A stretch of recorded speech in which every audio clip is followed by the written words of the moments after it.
Hello, everybody, and thank you for tuning into the Liberty Report. With us today is Daniel McAdams, our co-host. Daniel, good to see you this morning. Good morning, Dr. Paul. How are you? Doing well, thank you. Doing well. Well, what's in the news? Is COVID, is it gone? Some people argue that it's essentially gone. It's all over with. But we heard there's some important people that still must not have taken their vaccine or something. They're still getting the infection. But also the war has certainly not ended, and there's still delight in Washington. The military-industrial complex celebrate because business is good. Blow up the weapons, build more, test more, new technology, on and on. Someday they'll run out of money, and then they'll have to change their tune. But that certainly is the case, and there's an article today on anti-war that the Pentagon scrambles to restock weapons sent to Ukraine as arms makers look to cash in. And that reminded me today of War is a Racket, by Smedley Butler. And isn't it amazing how famous that book is, and the millions of copies? Yeah. And he never knew how famous he was. Yeah. I mean, he's a lot more famous now than he ever probably was back then. So, but the book lasted. But no, this is big business. There's a lot of money involved, and the Congress just appropriated more money. They're talking about $3.5 billion, but that's just sort of a change for them. Change, They're into the hundreds of billions, and they never come up short, because if you come up short and you don't vote for it, they're going to say you're unpatriotic. Yeah. Patriotism means obedience to the military-industrial complex, and then you never get canceled. Yeah. You never get canceled. You might even get invited to their meetings and their fancy meals that they have. But anyway, that's ongoing. It's going to continue for a while, even in a time of peace. There's been some elections where there was nothing but peace around, and there was a missile gap, and they still had to have this missile gap. Fill the missile gap. They're ahead of us. So it's ongoing. What a shame that they have to scare people, in order to spend that money. They say, yeah, but the other thing is that if you put your head in the sand and somebody's getting ready to attack us, it may be too late then. Like World War II, they say, we just weren't prepared. But I think they knew what was coming, and it didn't take them too long. Anyway, this is not brand new news, but it certainly follows through on what we've anticipated. We talk about all the time. And one of the culprits in motivating people to make sure that there are antagonisms in the world and make sure the propaganda is there. It has to fit the scenario. So even when the danger is not there, there's always danger, whether it's the danger of COVID or the danger of Saddam Hussein coming to drop atomic weapons on us. So there always has to be fear-mongering going on, because the people, instantly don't like war. They don't want to send their kids off to war. They don't want to have to pay for it.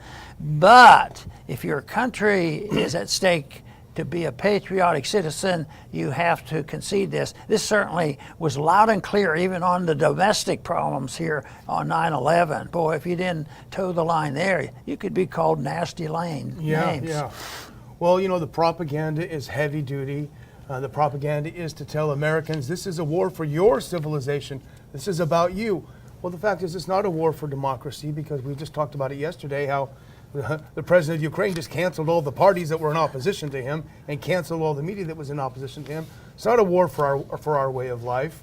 There are literally no U.S. interests in adopting Ukraine and fighting its border wars with Russia. And in fact, as you would talk about moral hazard in the economic sphere, we gave moral hazard to Ukraine over these past 8 years after the U.S. coup, in winking that we would back them, in giving them training and giving them weapons, and emboldened them to act in a way that they might not have acted if they didn't feel that they had someone behind them.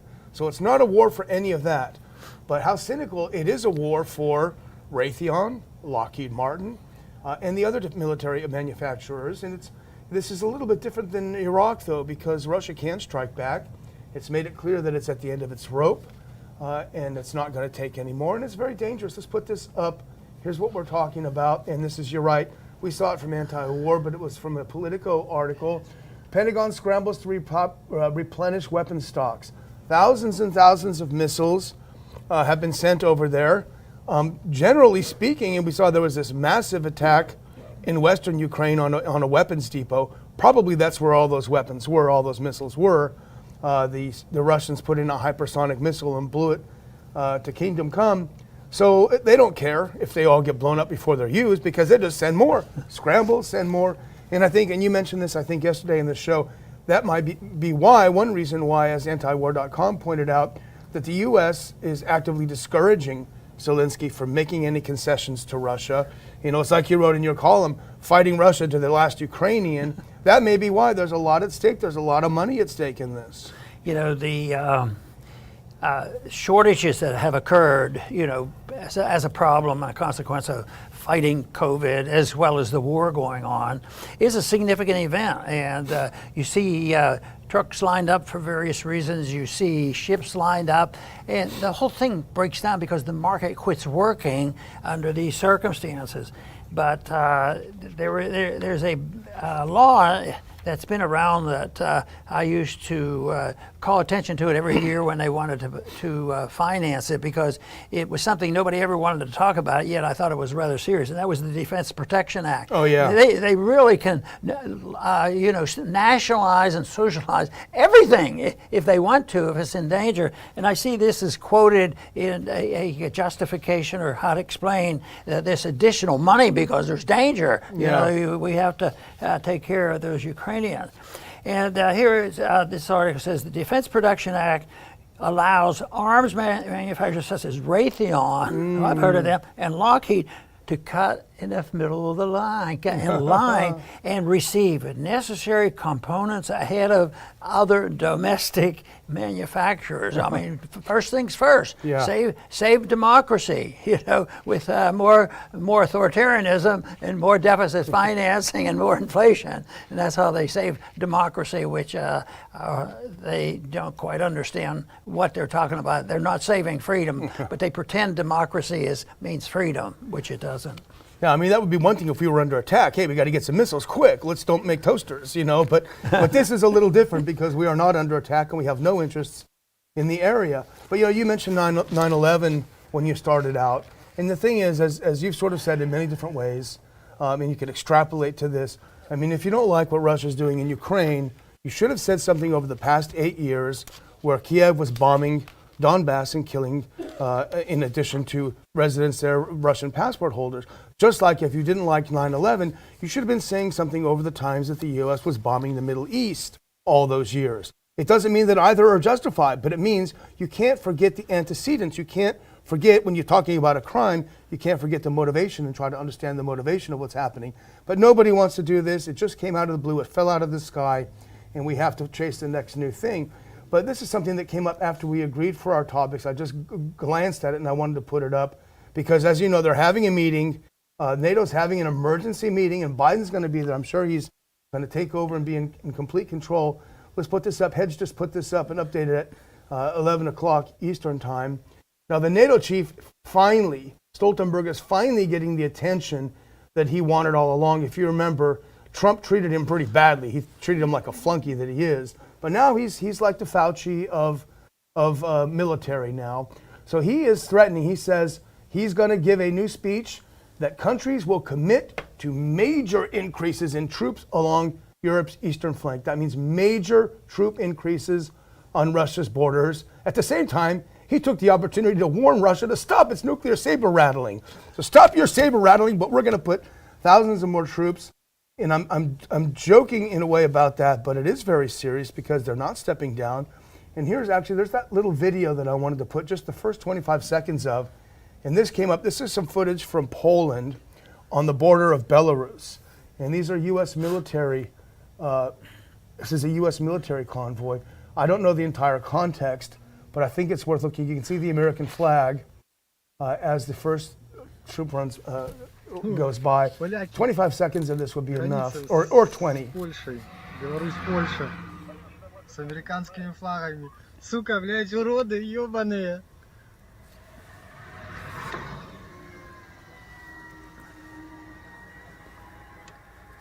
уже вторая колонна. Америкосы уже подъезжают.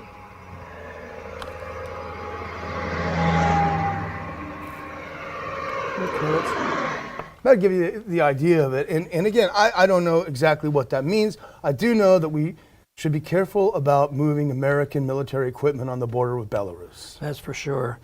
You know, you brought up the subject of motives, which has been a favorite target of mine, because, you know, if a crime is committed domestically, or a murder especially, what is the very first thing that they talk about? Who has the motive? Did he have a family fight go on, or was he at the bar, or wherever this occurred? We need to know the motive. And they search and put a lot of emphasis on that. But when it comes to international problems, you know, like 9/11 and other things, it's almost like, don't you dare talk about the motive, because I think it does two things. One, it might expose some stupidity, sometimes some policy that just didn't go the way they were supposed to. They made mistakes and killed somebody they shouldn't have, and led to this. And also there might be other motives that they don't want you to know about. So they don't want true investigations. That's why when they look for motives or pretend they look for motives, I'm saying what they want to do is cover up the mistakes and hide the real motives. Yeah. And why that is so bad is you don't improve things if you don't look for why do these things happen. Of course, I think we should. Yeah. Do you have another item on that? Let's put on that next clip, that next little thing. Dr. Paul can kick it off if you want. Yeah. This is from National Review. More Americans 65 and under died from alcohol-related causes than COVID-19 in 2020. Wow. That sounds like a medical problem. Yeah, yeah. Well, you know, they get nervous and tense because of the infection, so they have to take care of it. The medications might not work, or they might not be allowed to take the right kind of medicine. So all of a sudden they go and use alcohol. Yeah. But this whole thing is our trends. And you don't hear it as much now. At the height of the Cold War, when the Soviet system, in particular Russia, was destitute, everybody believed, and I think there was a problem, that they were drinking way too much alcohol. Of course, they were desperate because if they tried to plant potatoes in their backyard, they might end up in prison, you know, or shot or something like that. So that is the whole thing. That people now, they end up dying more from the alcohol than the COVID. But it does two things. Alcohol's dangerous. You ought to be more careful. But the other thing is maybe COVID isn't quite as dangerous as they claimed. Well, you know, when you say, and you've said it many times, that for many people in the U.S., the lockdowns were more deadly than the COVID. And they say, oh, Ron, you're exaggerating. That's ridiculous. Well, I think here's empirical evidence that this is true. Why did people turn to alcohol? And actually put that first clip up. This is from National Review, by the way, and they're citing a study that appeared in the New England Journal of Medicine. If we can put that next one up. Alcohol-related deaths increased 25% from 2019 to 2020, with alcohol-related deaths among adults younger than 65 outnumbering deaths from COVID-19 in the same group in 2020. And the next one, here's another clip about the stats on this study. 77,408 Americans 16 to 64 died of alcohol causes. 74,075 individuals under 65 died of COVID. A massive, massive increase in alcohol deaths. And I don't think it's too much of a stretch to say that has to be directly related to the stress of lockdowns, losing your job, losing your business, losing your way of life. And look at the tragedy of the young people. Young people suicide and all. And they probably weren't sophisticated enough to get the alcohol that the adults are. But here, the one statistic they reported here, in a special age group, 25 to 44, that was as high as 40%. Wow. That a 40% rise in deaths. So you'd think that would wake people up and say, well, what's going on here?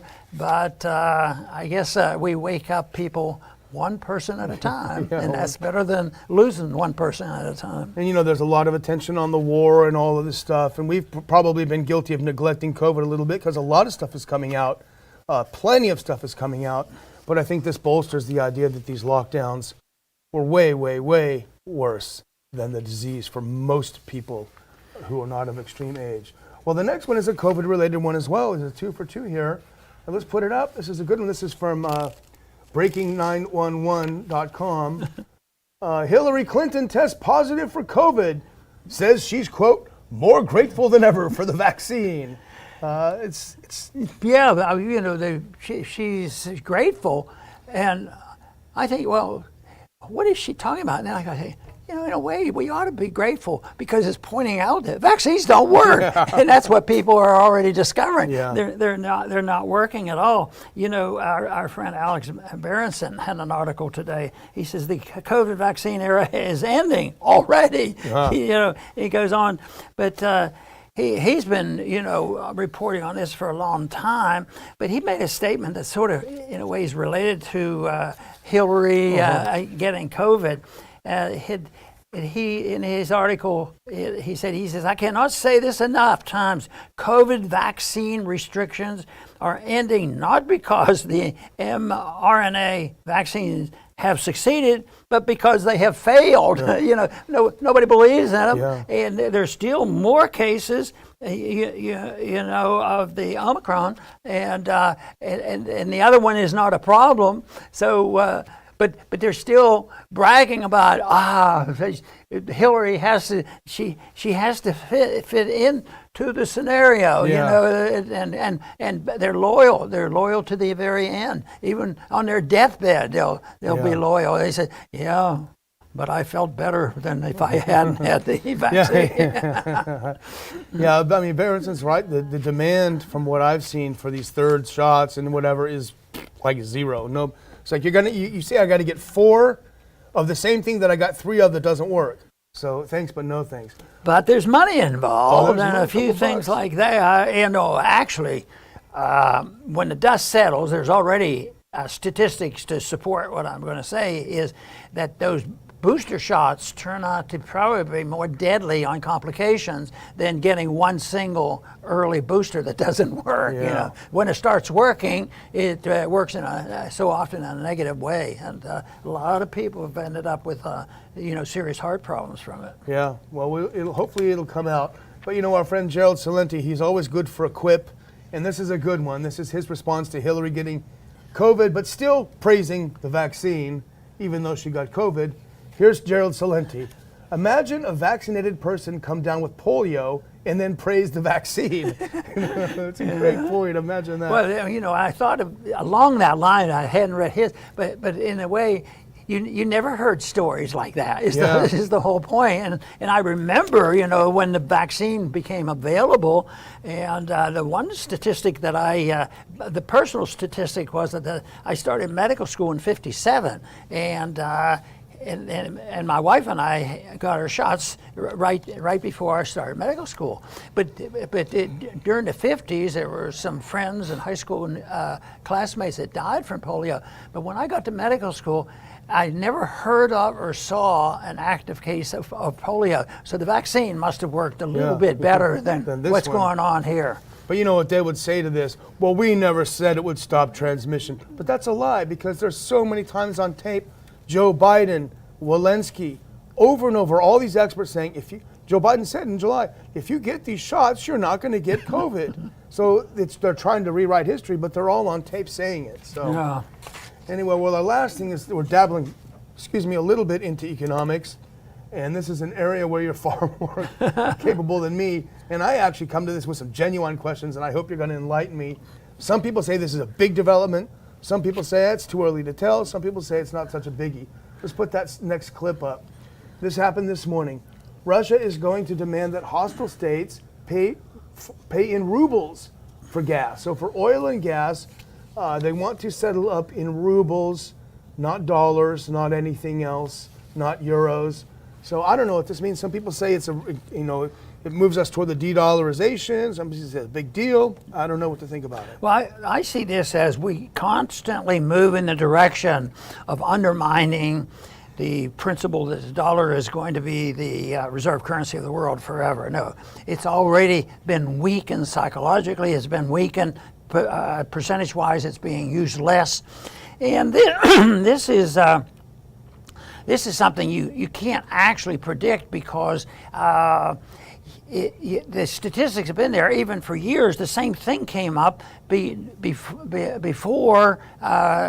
we had the crisis with energy right now, and they had the argument because sanctions have been used now for quite a few years, and we throw our weight around in the silliness that we're dealing with on China.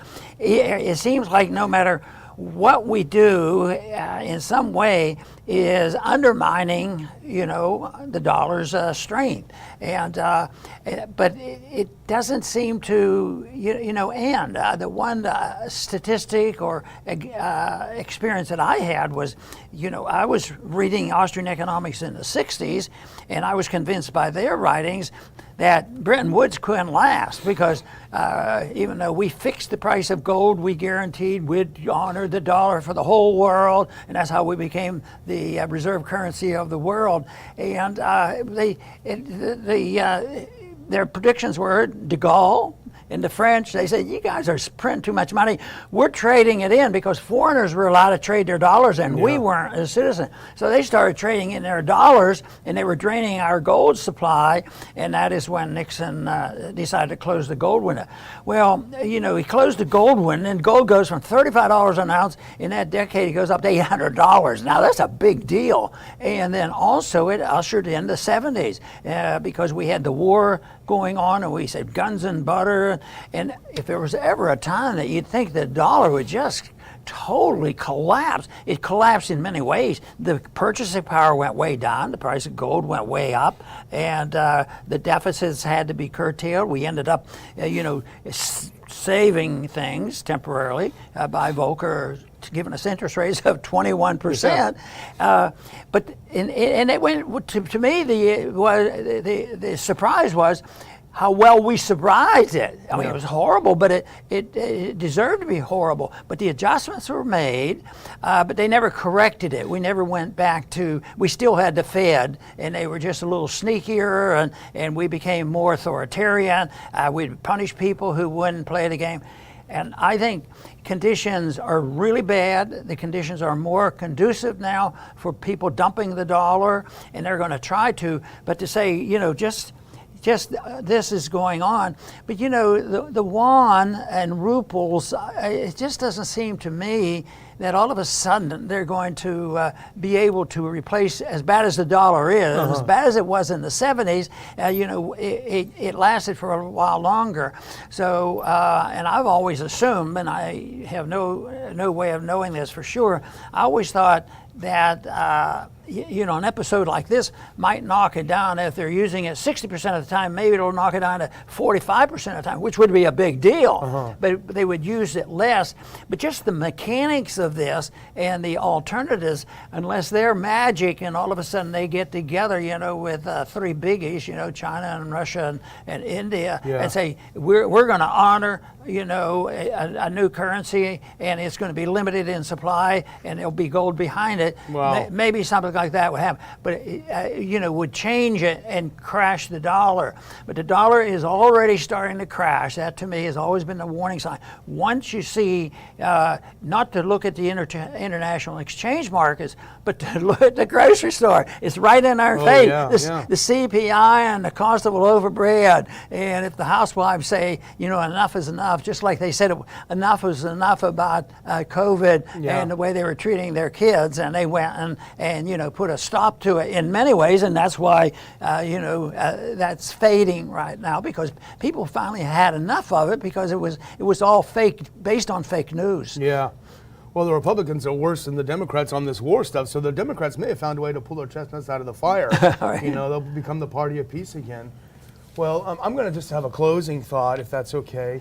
And that's just that last clip, and I'm reading this piece, and I think it's worth reading because, the truth is the first casualty of war. And this is an article from Dan Cohen, who writes for Mint Press News, and it is about the massive PR effort to shape Americans' views of what are happening in Ukraine and Russia. The massive number of PR firms, lobbyists that are involved in shaping the perception. We know this game. We know how it's been played before. We remember the speech the babies thrown from incubator speech. That was all cooked up by Hill and Knowlton. They were hired by those that wanted a war. They sent the child of the ambassador to testify before Congress. The whole thing was cooked up. So, as you said before the show, we don't know exactly what's happening or what the truth is. But for goodness sake, we should be skeptical about the narratives that are being put together by these PR firms that have an agenda. We should be skeptical about everything. And that's what we try to do here and try to deliver you as best as we can, an objective look. And we appreciate the fact that you continue to turn in and tune in to the Ron Paul Liberty Report, and we hope you'll stick with us. Dr. Paul? Very, very good, Daniel.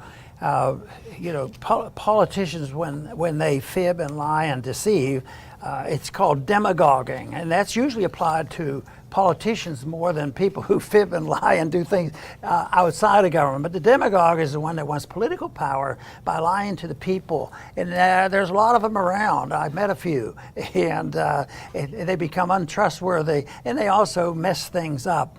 But sometimes the sad part is all this capitulation, the people that go along because they're uncomfortable and they sort of know it's not right, but I have to go along. I can't face up to them. One person told me when I was sitting and we were voting for the Patriot Act, I said, there's a bunch of stuff in here you don't even believe in. He says, it's true. He says, but how can I go back home and explain it to my people?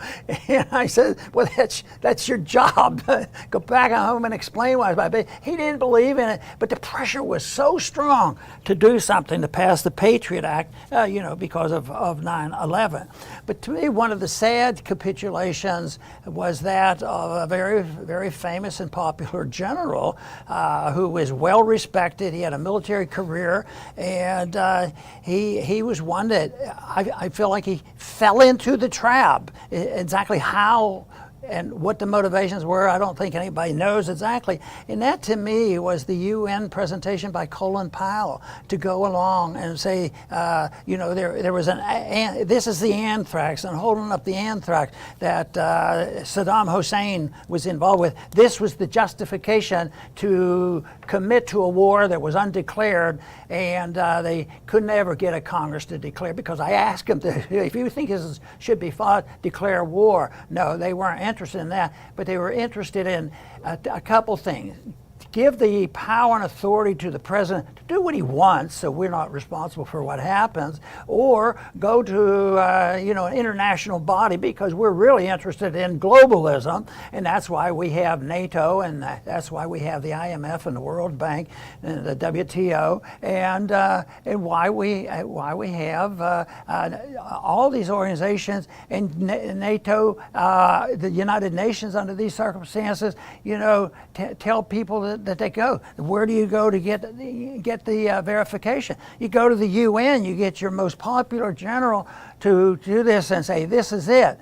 And all I can say about it, my analysis, it was just sad. It was so unnecessary. But that means that there's a little bit of risk, especially when people come around to knowing that they're delivering information that's not true. They're demagoguing, and I know it has to do with their political career. And that should wake some people up. But the temptation is so great. It starts the day after a person is sworn in, or the day a new member is sworn in, because the leadership comes and they tell you, this is what you have to do. You want on this committee, okay, you have to do this, and they figure.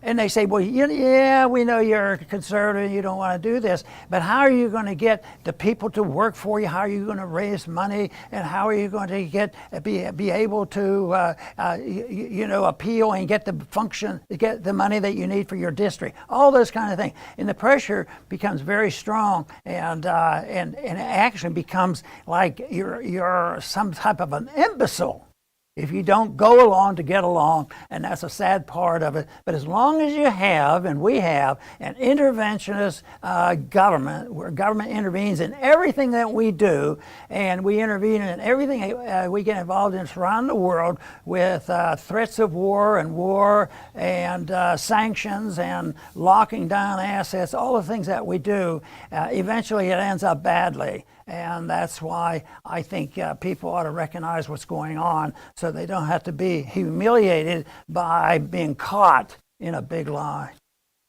I want to thank everybody for tuning in today to the Liberty Report. Please come back soon.